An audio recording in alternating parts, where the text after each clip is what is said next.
Bonjour à tous, j'espère que vous allez bien. Moi, ça va super bien. Là, on arrive sur les derniers instants du mercato. On va faire un petit point pour savoir un petit peu ce qui s'est passé cette nuit sur les derniers jours. Il y a eu beaucoup de choses, de mouvements. Il y a eu des records battus, il y a eu des confirmations.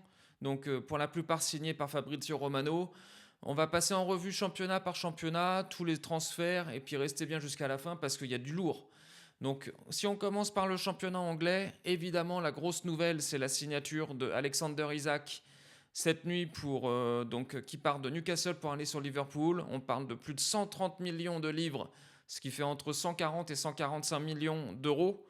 Donc c'est énorme pour un avant-centre. Je crois que c'est un record pour la Première Ligue.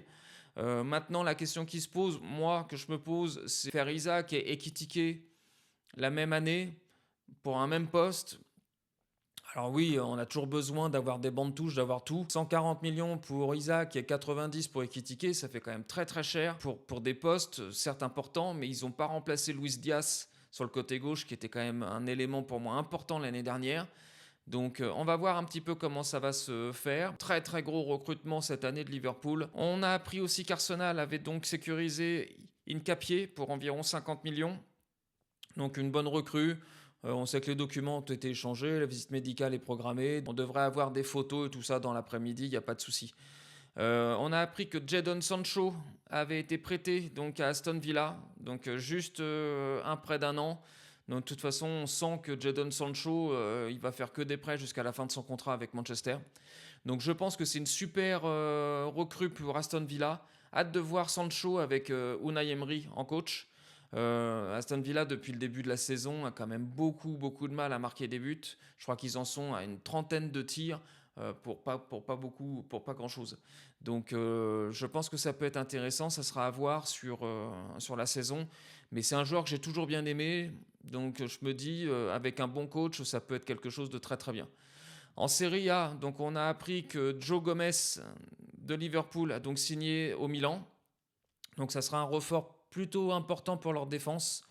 Donc ça sera à suivre dans les prochaines heures. Tsimikas de Liverpool a également rejoint donc l'AS Rome. Donc pour Fabrizio Romano, c'est signé. Ça sera un prêt seulement. Donc bonne recrue. Il était un petit peu dans le creux de la vague. Donc on va voir ce que ça peut donner dans un autre environnement, dans un autre club. Donc sinon, les grosses infos, c'est sur la Juventus. Donc arrêt total des négociations avec Kolo Muani. Donc de la part du PSG. Parce qu'en fait, ça fait 2 mois qu'ils parlent ensemble de Kolo Muani entre Paris et donc Turin. Et je pense que là, il y en a eu marre. Un peu, même peut-être des deux côtés. Surtout qu'on a appris que juste après, la Juve a signé Loïs Openda, donc pour 40 millions, et a signé Edon Zegrova de Lille pour 20 millions. Donc encore un départ un petit peu difficile pour notre Ligue 1 parce que Zegrova c'était quand même un joueur qui mettait du spectacle, c'était un joueur qui était performant, qui percutait, qui driblait, c'était un bon joueur de Lille. Mais bon, encore une fois, on peut difficilement refuser, ces joueurs-là peuvent difficilement refuser l'appel de clubs plus importants comme la Juve. Donc à voir un petit peu ce que ça va donner. Côté espagnol, donc on a appris que Alexis Sanchez allait revenir à Séville. Donc bon, voilà, petite chose. Carlos Soler, donc du PSG, donc est en train de signer à la Real Sociedad pour 8 millions. Mais sinon, pas de gros transferts à venir dans les clubs importants. Donc comme le Real, comme le Barça. Peut-être quelque chose de dernière minute avec un club, avec un joueur libre. À voir. Mais pour le moment, absolument rien. En Bundesliga, petite aparté pour l'Espagne. Sergio Ramos a sorti un nouveau single, donc je pense qu'il a arrêté le foot définitivement, et donc il a sorti un single donc musical. Donc si vous voulez le retrouver sur YouTube, vous allez le chercher, vous mettez Sergio Ramos musique, et je pense que vous allez l'avoir. Voilà, donc on revient sur la Bundesliga. Pas d'arrivée de prévu. On a su que le Bayern s'était renseigné sur Kolo Muani, mais ça a duré 30 secondes et de toute façon, je pense qu'il y avait des pourparlers qui étaient plus avancés avec certains clubs. En Ligue 1, donc on a appris que l'Olympique de Marseille s'était séparé d'Adrien Rabiot, donc envoyé au Milan. Il va retrouver donc un ancien coach avec qui il a travaillé, donc avec Allegri. Donc ça peut être bien pour lui. Ça rejoint un petit peu ce que je disais dans ma vidéo sur le clash entre l'OM et puis Rabiot. Il fallait que l'OM s'en sépare pour le bien-être de l'institution de Marseille. C'est chose faite et ça, bravo à eux. Après, on verra si ça va leur poser préjudice pour la saison, mais en tout cas, il fallait le faire. Pour compenser donc Adrien Rabiot, ils ont acheté donc Arthur Vermieren, donc un milieu de terrain plutôt défensif. C'est un prêt. Monaco annonce lui le départ de Elias Benseguir pour le Bayer Leverkusen pour 32 millions. Donc avec Zegrova, Benseguir qui s'en va, donc c'est quand même deux joueurs techniquement intéressants qui s'en vont de la Ligue 1. Pas trop lutter contre l'intérêt de ces joueurs de vouloir voir autre chose que la Ligue 1. Ça peut se comprendre. Et comme la Ligue 1 est quand même un petit peu en difficulté financière, je pense que les clubs, quand ils ont la possibilité de vendre un gros joueur, ils s'en privent pas. Et évidemment, la grosse annonce de cette nuit, c'est le jeu des chaises musicales entre Ederson, le gardien de Manchester City, et Gigio Donnarumma, le gardien du PSG. Donc on sait que Ederson a été vendu au Fenerbahçe. Et donc évidemment, dans la foulée, City a entamé les pourparlers avec le PSG pour signer Donnarumma. Là, on a eu le Here We Go de Fabrizio Romano.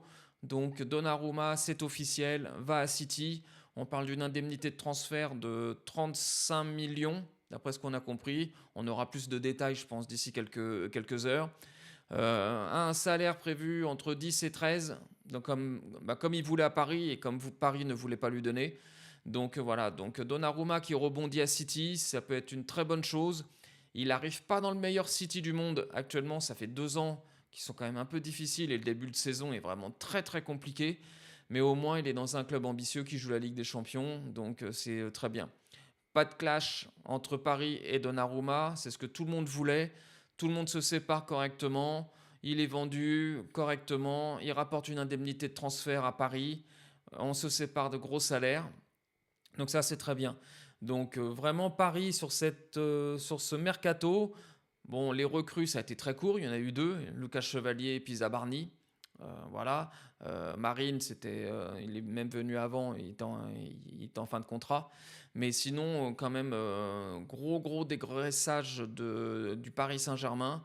Avec le départ de Donnarumma, Asensio qui part donc à Fenerbahçe, Kolo Muani qui va partir à Tottenham, et Carlos Soler qui va partir donc à la Real Sociedad. Beaucoup de départs, beaucoup d'économies de salaire. Donc vraiment très intéressant sur ça. Euh, pour ma part, je pense que le groupe est un peu faible en quantité. Je pense qu'en défense, on est plutôt pas mal. Il manque juste une doublure à Hakimi. Je pense qu'au milieu de terrain, c'est là où ça pêche un peu. Moi, j'aurais bien quand même pris un milieu supplémentaire. En attaque, ça devrait aller avec les joueurs qu'on a gardés, ça devrait le faire. Mais en tout cas, gros dégraissage de la part du PSG pour ce mercato. Donc c'est intéressant et ça va permettre, je pense, une fois que c'est dégraissé, de repartir la saison prochaine, au mercato prochain, pour un recrutement peut-être un petit peu plus fort. On verra à ce moment-là.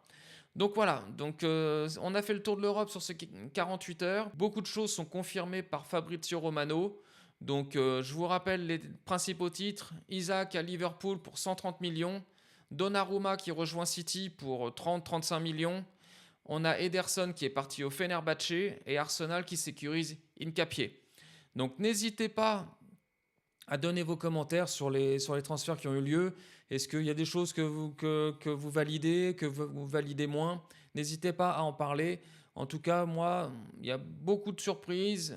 Isaac à Liverpool, alors qu'ils ont signé Ekitike. Donnarumma qui rejoint City, je trouve ça très bien.